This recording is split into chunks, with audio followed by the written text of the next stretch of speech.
அப்போ குடி அப்படின்னும் ஒரு சமூகம் எப்படி பார்க்குறதுனா வந்து மது இல்லாத இடமே இல்லை. நானும் மதுவை விரும்பி நேசி குடிக்கிறதில்ல. நான் அதான் சொல்கிறேன், நான் பெரிய ஆனால் அது ரொம்ப எனக்கு வந்து பொருந்தமாக இருந்துச்சு. ஏன்னா குடிக்கிறதை பற்றி நான் பார்த்துக்கிட்டே இருக்கேன். நானே ரொம்ப ஐரணியான மேடையாக பார்க்குறேன். வெற்றிமாறனையும் அமீரன் தவிர இங்கே எல்லாருமே குடிக்காரர்கள். அதுவும் ஜான் விஜய் இப்போ தான் என்ட்ரி கொடுத்தான். அந்த படம் பார்த்துட்டு என்ன சொன்னால் இன்டர்வலில், அண்ணன் படம் முடிச்சுட்டு எங்கன்னா போகலாம் அப்படின்னு கேட்டான்.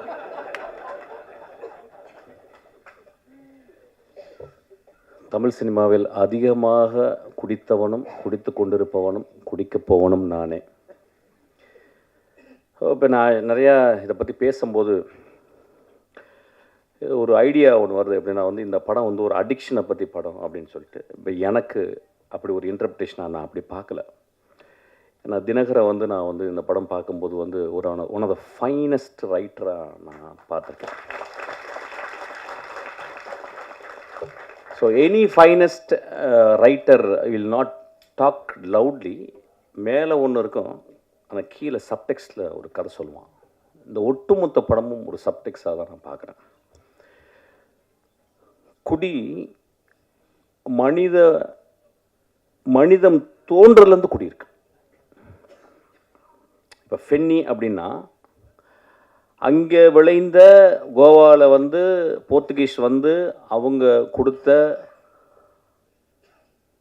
அந்த விதையிலிருந்து ஒரு பலரசத்தை எடுத்து அதை போதை ஆக்கி குடிக்கிறோம். தமிழ்நாட்டில் ஆதியில் இருந்துச்சு. அதாவது வந்து எனக்கு அதை பற்றி ஃபுல்லாக தெரியும். ஆக்சுவலாக ஒரு சாராயமே எனக்கு காய்ச்சல் அளவுக்கு எனக்கு வந்து டெக்னாலஜி தெரியும். எனக்கு ஆக்சுவலாக நான் சினிமாவோட அதை கண்டுபிடிச்சிருக்கேன். எப்படின்னு கண்டுபிடிச்சிருக்கேன். அது மது உழப்பு வந்தால் பிறகு நம்ம கவலைப்படாது, நான் காய்ச்சிருவேன், கவலைப்படாது.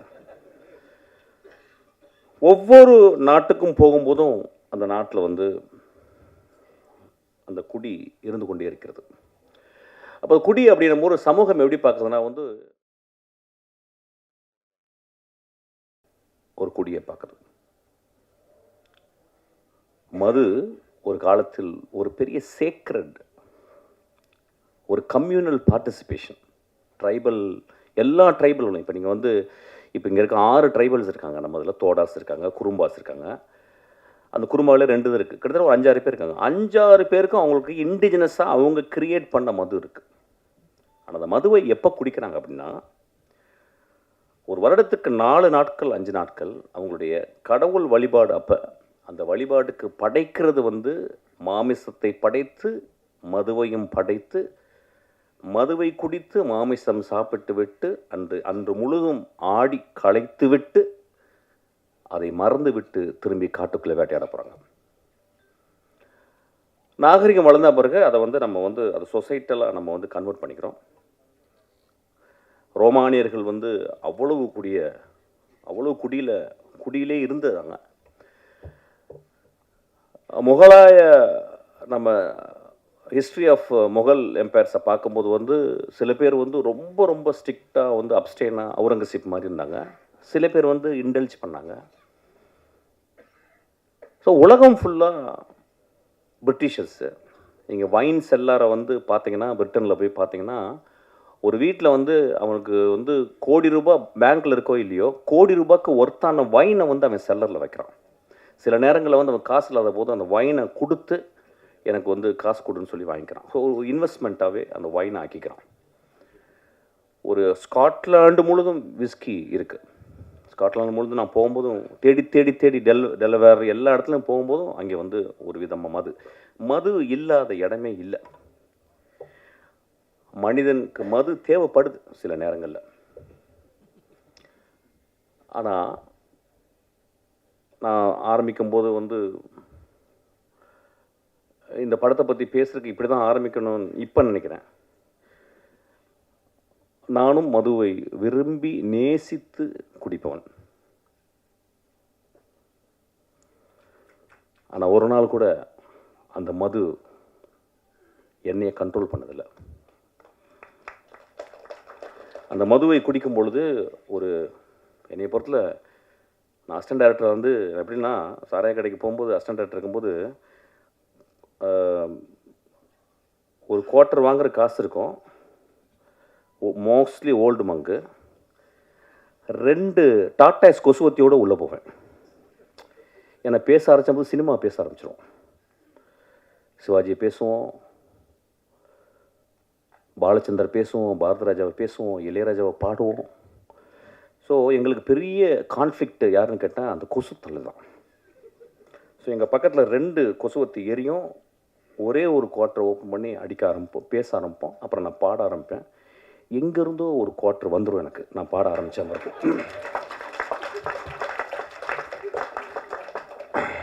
நான் காலேஜில் ஃபஸ்ட் இயரில் வந்து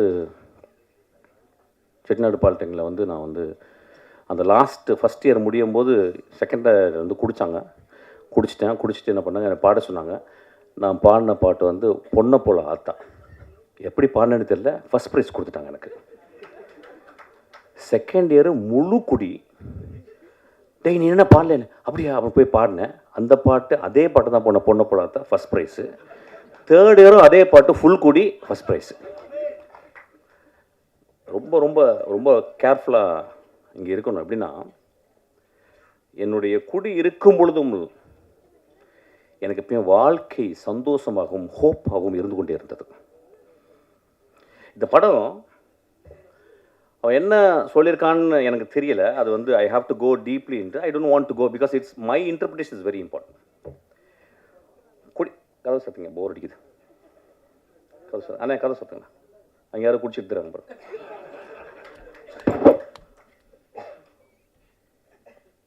குடி நோயாகுதுன்னு சொல்கிறாங்கல்ல, அந்த நோயாகிறதுக்கு காரணம் என்னன்னு பார்க்கணும். இந்த குடியில் நோயாகும் மனிதர்களை நீங்கள் 99 விழுக்காடு one of the greatest human பீங்ஸாக இருக்காங்க. பார்த்துருக்கீங்களா? ஃப்ரான்சிஸ் கிருபா இதே மாதிரியில் உட்காந்துருக்கும் போது ஃப்ரான்சிஸ் கிருபா ராம் பேசிக்கிருக்கான், நான் உட்காந்துருக்கேன். ஃப்ரான்சிஸ் கிருபா இங்கே வந்து உட்காந்து அவன் பேசுகிறான், நான் தான் திட்டி வெளியே அனுப்புனேன். நான் வெளியே போன பிறகு என்னடா மகனே இப்படி பண்ணுறடா அப்படின்னு. எவ்வளோ பெரிய கவிஞன்டா. இன்னைக்கு என்னுடைய நண்பன் சங்கர் சுப்பிரமணியம் மிகப்பெரிய எழுத்தாளன், பெரிய கவிஞன். அவன் எழுதின ஒரே நாவலை, ஐ திங்க் கனியே ஏதோ ஒரு நாவலை படிச்சுக்கிருக்கான். எப்படி படிச்சுக்கிருக்கான்னா விழுந்து படிச்சுக்கிருக்காரு சங்கர்.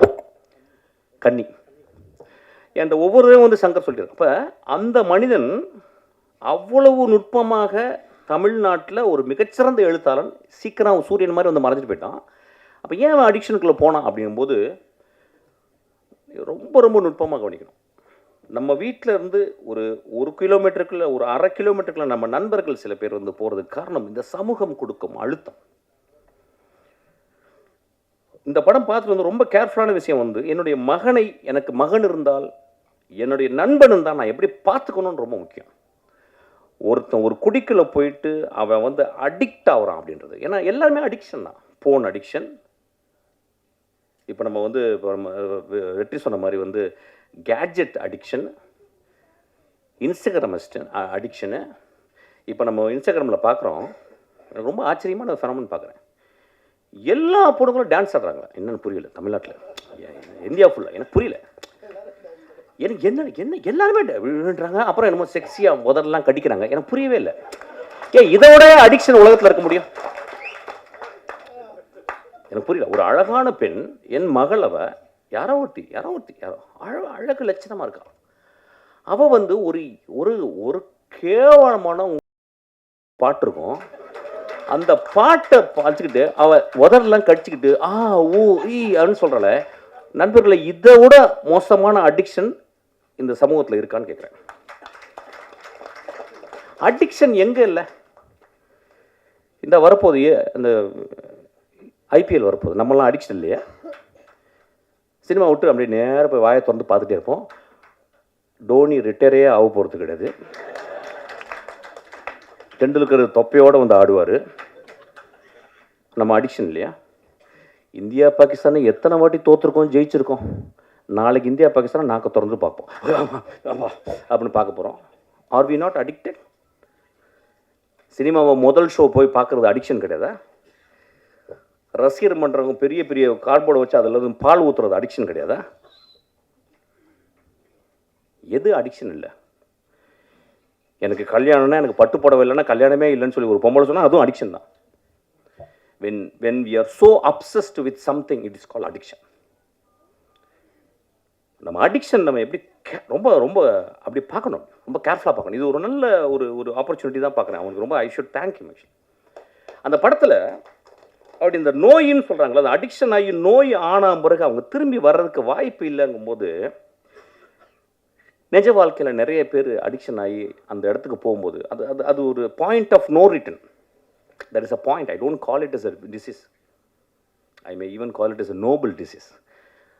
நான் பார்த்துருக்கேன், ஒரு குடிகாரன் ரொம்ப ரேரஸ்ட்டு தான். அவன் வந்து யாராவது போய் பொறுக்கி பசங்க குடிச்சிட்டு அடிப்பாங்க. ஆனால் ஒரு வீட்டில் 2 குழந்தைகள், பெண் குழந்தைகள் இருந்து, ஒரு அழகான பெண் இருந்து, அம்மா இருந்து, அவன் குடிச்சிட்டு போய் வீட்டில் கிடக்கிறான். நான் நிறைய பேர் பார்த்துருக்கேன்.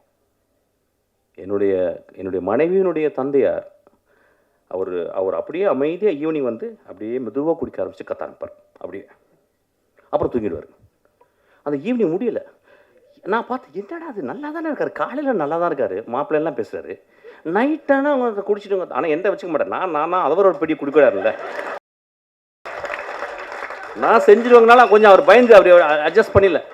அப்போ நான் பார்க்குறேன், இந்த சமூகத்தில் யார் குடிக்காரில்ல. நான் அதான் தான் சொல்கிறேன், நான் பெரிய குடிக்காரன். ஆனால் எனக்கு பெரிய ஹோப் இருக்குது. எனக்கு மிகப்பெரிய போதை அதை விட இருக்குது. அது சினிமா. மிகப்பெரிய போதை எனக்கு அது இருக்குது. அது வந்து குரசவா. மிகப்பெரிய போதை இருக்குது. ஒருத்தன் இருக்கான் பாரு, இளையராஜான்னு ஒருத்தன் குடிச்சிட்டா. அதுதான் சைட் டிஷ். எனக்குலாம் சைட் டிஷ் அதுதான். மனிதர்களை அதிகமாக குடிகாரன் ஆக்குனதும் அவர் தானே வச்சுங்களேன். ஏன்னா இனிஷியேஷன் அங்கே தான் நடக்கும் ஆக்சுவலி. நான் சொல்கிறேன், once in while I just go out actually. ஏன்னா ரொம்ப சீரியஸாக பேச முடியாது. ஏன்னா திடீர்னு ரஞ்சித் படப்படன்னு பேசிட்டே இருந்தான். என்னடா அப்படி பேசுகிறான், சீரியஸாக பேசுகிறான்னு அப்படி I cannot talk that. So பரவாயில்ல, சின்ன கான்ட்ரவர்சி வரட்டேன், அப்புறம் இன்ட்ரெஸ்டிங்காக இருக்கணும்ல ஏதாவது. அப்போ so we have to think very sincerely. இந்த படம் வந்து எல்லாருமே பார்க்கும்போது உடனே ஒரு கட்டம் கட்டியோ அவன் தான் பயந்துக்கிட்டே இருக்கான் வயிற்றில் புளிச்ச கரைச்சி 24ஆம் தேதி எல்லாம் குடிகார கதை பண்ண நினச்சிக்கிறேன். ஏங்க ஒரு எக்ஸ்ட்ராடனரி ரைட்டர் நான் சொல்லிட்டேன். அவன் எக்ஸ்ட்ராடனரி ரைட்டர் என்ன பண்ணுறான், தான் முதல் படம் எடுக்கும்போது அவன் தேர்ந்தெடுக்கிறான் என்ன கதை பண்ணலான்னு. எப்படியாவது ஒரு குத்துப்பாட்டு வச்சு ஒப்பேத்திடலாம், ஒரு பெரிய தலைக்கு வந்து கதை சொல்லி எதாவது பண்ணிடலாம், ஏதோ ஒன்று சொல்லி பண்ணிடலாம், இப்படிலாம். அவன் தன் சமூகத்தையும் தான் வாழ்ந்த இடத்தையும் அவன் சேகரித்த அந்த ஆர்ட் மூலியமாக உத்துப்பாக்க தெரிஞ்ச எல்லா விஷயங்களையும் கம்பைல் பண்ணிட்டு யோசிக்கிறான். அவனுக்கு வந்திருக்கும், ஏன் ஒரு மனிதன் குடியால் பாதிக்கப்பட்ட ஒரு மனிதனே நான் புரோட்டாகனிஸ்டாக, நான் ஒரு கதாநாயகன் நான் ஏன் சொல்ல வேண்டும் அப்படின்னா, இந்த பாயிண்ட் ஆஃப் நோ ரிட்டனுக்கு போன மனிதர்கள் இருக்காங்க பாருங்க. இப்போ பாருங்கள், அந்த நான் சொன்ன அந்த ஃப்ரான்சிஸ் கிருபா, அவன் அந்த பாயிண்ட் ஆஃப் நோ ரிட்டன் போய் வர முடியல. 99 விழுக்காடு அந்த இடத்துக்கு போன பிறகு அவங்களாம் வர முடியல. ஸோ ஒரு குடிகாரர்கள் ஆகுவதற்கு மிகப்பெரிய காரணம் ஒன்றும் இல்லை. கனடா நாட்டில் ஃபர்ஸ்ட் நேஷன்ஸு அங்கே இருந்த மனிதர்கள், அமெரிக்கா நாட்டினுடைய அங்கே இருந்த செவ்விந்தியர்களை நம்ம போயிட்டு கொன்று இழுத்து அவங்கள ரோட்டில் விட்டுட்டு குடியை வாங்கி கொடுத்தோம். அவன் நிலத்தில் மரங்களோடையும் பறவைகளோடையும் நிலத்துலையும் வாழ்ந்த மனிதனை அவன் நிலத்தை பறிச்சுக்கிட்டு, எப்படி வெள்ளைக்காரன் வந்து நம்ம நிலத்தை பறிச்சான் பாருங்க, பறிச்சுட்டு அவனுக்கு குடியை வாங்கி கொடுத்தோம்.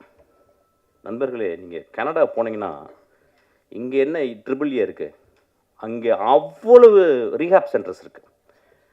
காலையில் 7 மணிக்கு 5 மணிக்கெலாம் அந்த குளிர்லையும் அவங்க குடிச்சிட்டு ரோட்டில் கிடப்பாங்க. பனியில் கிடக்கிற ஆளுங்க நான் பார்த்துருக்கேன். ஏன் வந்துச்சுன்னு நம்ம பார்க்கணும். நம்ம ரொம்ப தள்ளி போய்ட்டு ஒரு காரி துப்புற மாதிரி ஒரு குடிகாரம் படுத்திருக்கும் போது அப்படி பார்த்து போயிடுறோம். அவன் ஒருவேளை ஃப்ரான்சிஸ் கிருபாவாக இருக்கலாம்.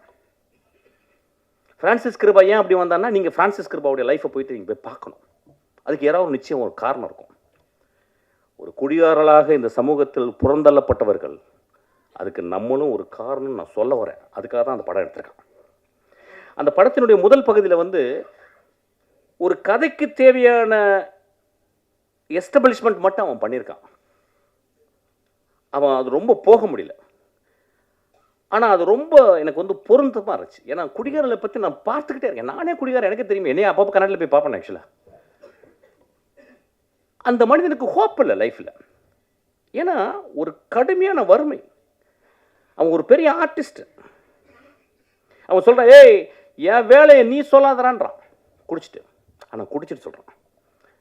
அவனை யாராவது அங்கே இருக்கவன், அண்ணா நீ எவ்வளோ பெரிய ஆர்டிஸ்ட்னா